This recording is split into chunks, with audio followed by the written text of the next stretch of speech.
गांव देवपुर की मिट्टी हमेशा से पवित्र मानी जाती थी।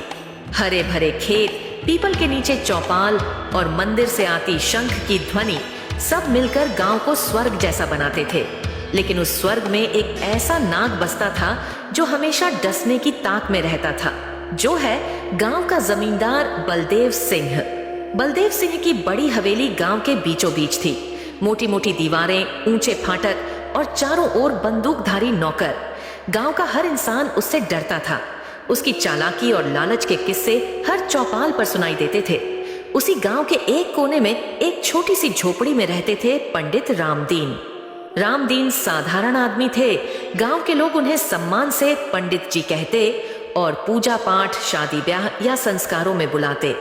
लेकिन दुख की बात यह थी कि पंडित जी को दक्षिणा इतनी कम मिलती थी कि 2 वक्त की रोटी जुटाना भी कठिन था। उनके पास खेती लायक जमीन भी थी, पर वह बंजर पड़ी थी। रामदीन की पत्नी जानकी बिल्कुल अलग स्वभाव की थी। वह कम पढ़ी लिखी थी, पर दिमाग तेज था। साधारण औरत होने के बावजूद उसकी आंखों में एक चमक थी, ऐसी चमक जो बताती थी कि वह हर हालात का सामना कर सकती है। अक्सर जब रात को भूखे पेट सोना पड़ता, रामदीन दुखी हो जाते। जानकी से वे धीमे स्वर में कहते, जानकी, शायद भगवान ने हमें यही लिखा है, हमें संतोष से जीना चाहिए। जानकी मुस्कुराकर कहती, संतोष सही है स्वामी, पर अन्याय सहना पाप है। और इस गांव में एक आदमी है जो सबको लूटता है। उसका घमंड एक दिन टूटेगा। एक दोपहर जब सूरज सिर पर था और हवा भी थम गई थी, रामदीन अपनी झोपड़ी के बाहर गीता का पाठ कर रहे थे। तभी दूर से घोड़ों की आवाज सुनाई दी। गांव के लोग घबराए, क्योंकि ये आवाज हमेशा बलदेव सिंह की सवारी की होती थी। सभी खेतों और चौपाल से हटकर अपने अपने घरों में छिप गए। कुछ ही पलों में बलदेव सिंह 2-3 लठबाजों के साथ झोपड़ी के सामने आ खड़ा हुआ। उसकी आंखों में वही पुराना लालच चमक रहा था।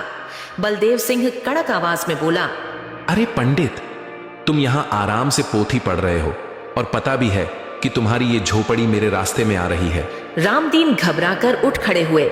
नमस्ते जमींदार साहब, मैं तो बस। बलदेव बात काटते हुए बोला, सीधे सीधे सुन ले, ये झोपड़ी और जमीन अब मेरी होगी। बदले में तुझे कुछ पैसे दे दूंगा। रामदीन का चेहरा पीला पड़ गया। पर जमींदार साहब, यही तो मेरा घर है, मैं कहां जाऊंगा? ये जमीन मेरे पुरखों की है। बलदेव हंसते हुए बोला, पुरखे? तेरा बाप ही तो मुझसे कर्ज लेकर गया था, अब तू चुकाएगा। उसने अपनी जेब से एक कागज निकाला और रामदीन के सामने पटक दिया। ये देख, तेरा बाप अंगूठा लगा गया था। अब अगर तू नहीं देगा तो तुझे और तेरी औरत को जेल में सड़ने भेज दूंगा। रामदीन कांपने लगे। उन्होंने कागज पर नजर डाली। सचमुच उस पर उनके पिता जैसा अंगूठा बना था। लेकिन रामदीन जानते थे कि उनके पिता ने कभी कर्ज नहीं लिया था। ये झूठ है जमींदार साहब। बलदेव गरजते हुए बोला, ज्यादा बुद्धिमानी मत दिखा, वरना तेरे घर में ताला पड़ जाएगा। अभी के अभी अंगूठा लगा और मेरी जमीन मुझे सौंप। रामदीन जैसे पत्थर बन गए। उनके हाथ कांप रहे थे और आखिरकार डर के मारे उन्होंने अपना अंगूठा उस कागज पर लगा दिया। जमींदार हंस पड़ा और बोला, वाह पंडित, तू बड़ा भोला है। और फिर उसने अपने आदमियों को इशारा किया और विजयी मुस्कान के साथ चला गया। रामदीन जैसे टूट गए। धीरे धीरे झोपड़ी के भीतर आए और चुपचाप बैठ गए। उनकी आंखों में आंसू थे। रामदीन पूरे दिन उदास बैठे रहे। उनकी आंखें बार बार उस कागज की ओर जाती जो अब जमींदार के पास था। वह कागज जैसे उनकी पूरी जिंदगी छीन चुका था। शाम को जब सूरज ढल गया और चारों ओर अंधेरा छा गया, तो जानकी मिट्टी के चूल्हे पर खिचड़ी बना रही थी। उसने देखा कि उसके पति चुपचाप सिर झुकाए बैठे हैं और उनके चेहरे पर गहरी उदासी छाई है। जानकी धीरे से बोली, स्वामी, क्या हुआ? आप इतने बेचैन क्यों हैं? रामदीन की आंखों से आंसू निकल पड़े। उन्होंने सारी घटना बताई। जमींदार का आना, नकली कागज और उनका मजबूर होकर अंगूठा लगाना। जानकी से वे रोते हुए बोले, हम बर्बाद हो गए, वह आदमी हमें सड़क पर ला देगा। जानकी चुपचाप सुनती रही। उसके चेहरे पर न आंसू थे, न डर, बल्कि गहरी सोच। कुछ देर बाद उसने गहरी सांस ली और दृढ़ स्वर में कहा, स्वामी, जिस जमींदार ने हमें ठगा है, मैं कसम खाती हूँ मैं उसी को उसकी चाल में फंसाऊंगी। रामदीन चौंक गए।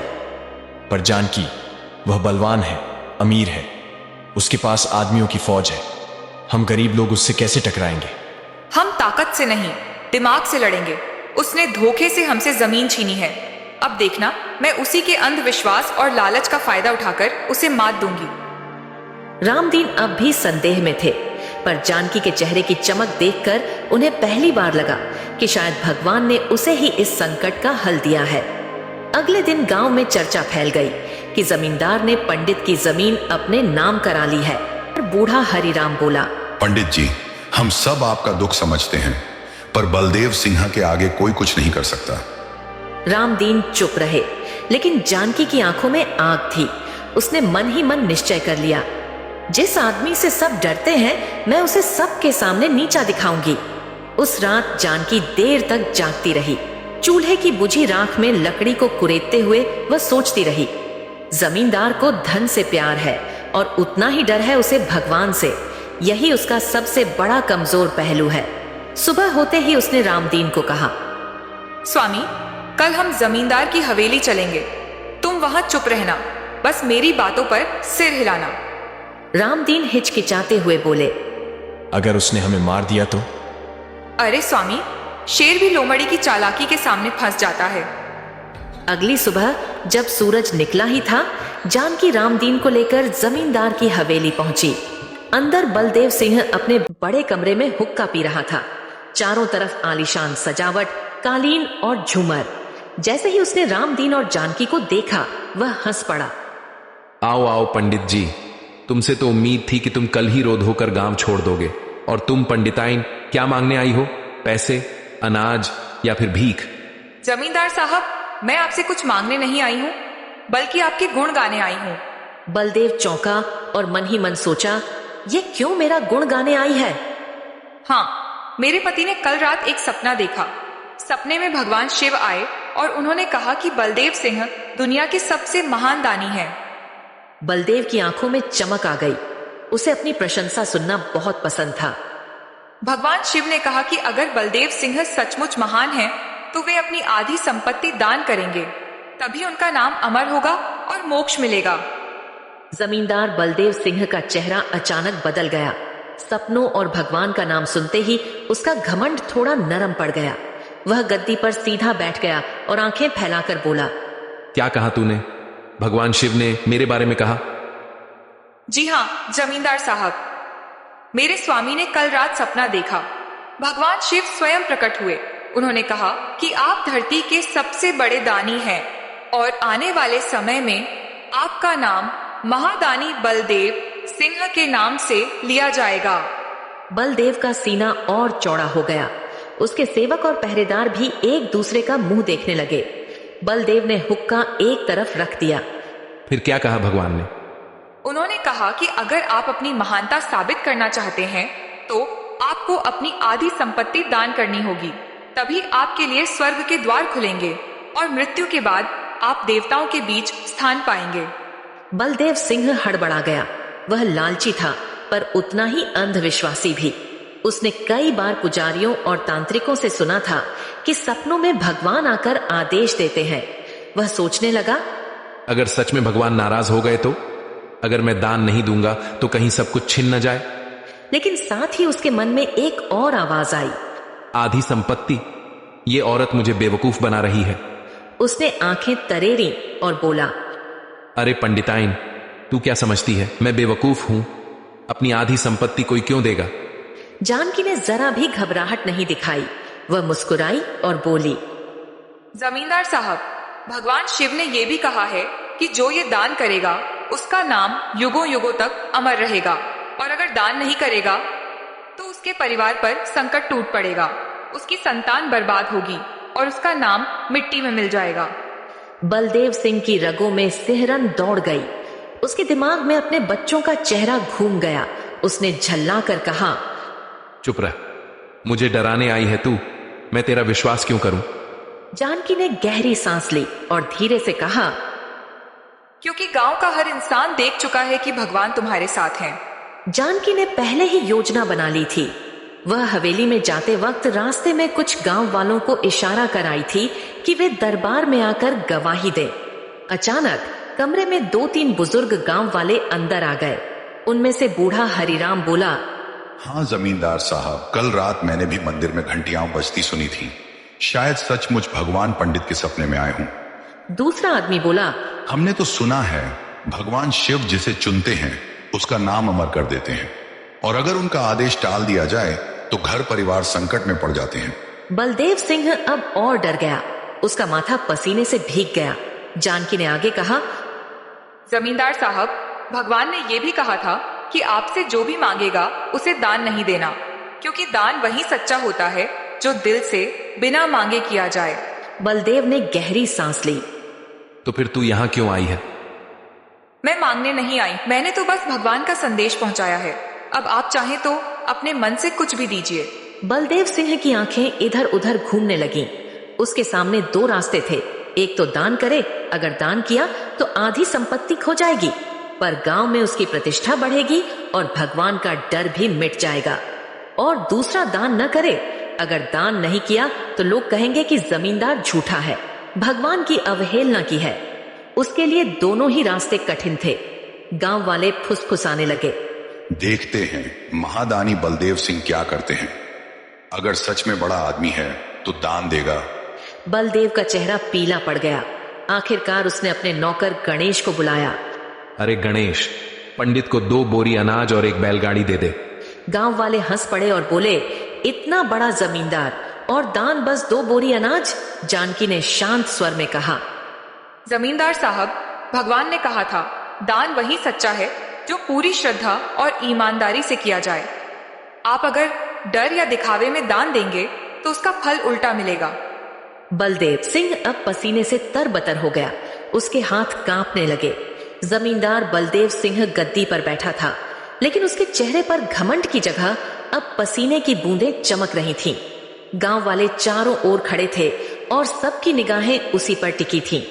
रामदीन चुपचाप अपनी पत्नी जानकी की ओर देख रहे थे। उन्हें लग रहा था कि आज उनकी पत्नी कोई साधारण औरत नहीं, बल्कि देवी का रूप लेकर आई है। बलदेव सिंह ने जोर से हंसने की कोशिश की। अरे ओ पंडिताइन, तू समझती है मैं डर जाऊंगा? मैं बलदेव सिंह हूं, इस गांव का मालिक, इस जमीन का राजा।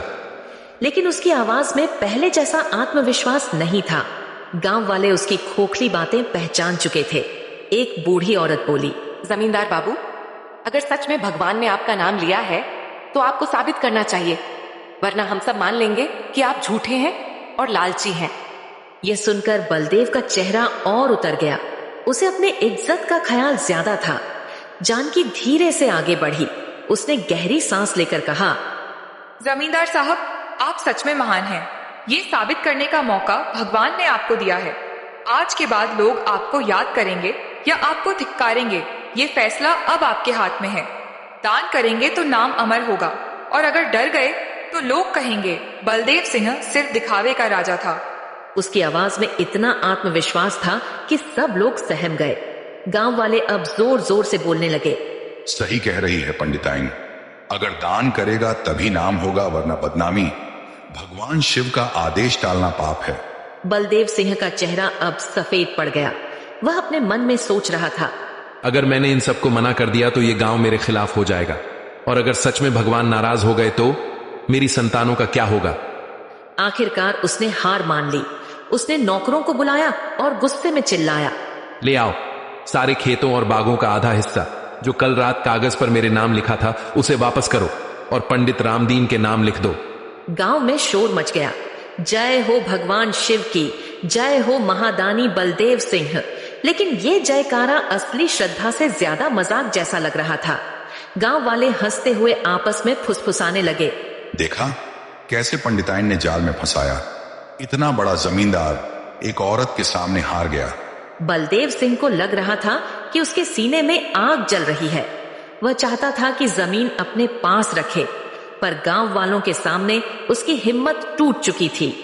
वह गुस्से में चिल्लाया, जा पंडित, ले जा अपनी जमीन, लेकिन याद रख बलदेव सिंह किसी दिन बदला जरूर लेगा। जानकी शांत स्वर में बोली, जमींदार साहब, ये भगवान का आदेश था। भगवान के आदेश से जो भी खेलता है उसका अंत हमेशा बुरा होता है। यह सुनकर पूरा दरबार सन्न रह गया। बलदेव सिंह ने देखा कि उसके नौकर तक उसकी ओर तिरस्कार से देख रहे थे। उसके लिए यह हार जमीन खोने से कहीं बड़ी थी। ये उसकी इज्जत का पतन था। रामदीन की आंखों में आंसू आ गए। उन्होंने जानकी का हाथ थाम लिया और कहा, जानकी, आज तुमने सिर्फ मुझे नहीं, पूरी पीढ़ियों को बचा लिया। गांव वाले जोर जोर से कहने लगे कि जय हो पंडिताइन की, जय हो देवी जानकी की। उस दिन के बाद जानकी का नाम पूरे इलाके में फैल गया। लोग कहने लगे, जहां औरत की बुद्धि और साहस हो वहां लाखों जमींदार भी झुक जाते हैं। बलदेव सिंह अपनी हवेली में जाकर अकेला बैठ गया।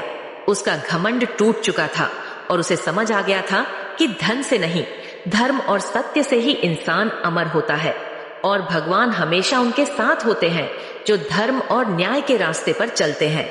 दोस्तों, कहानी अगर पसंद आई हो तो वीडियो को लाइक करके चैनल को सब्सक्राइब जरूर करें।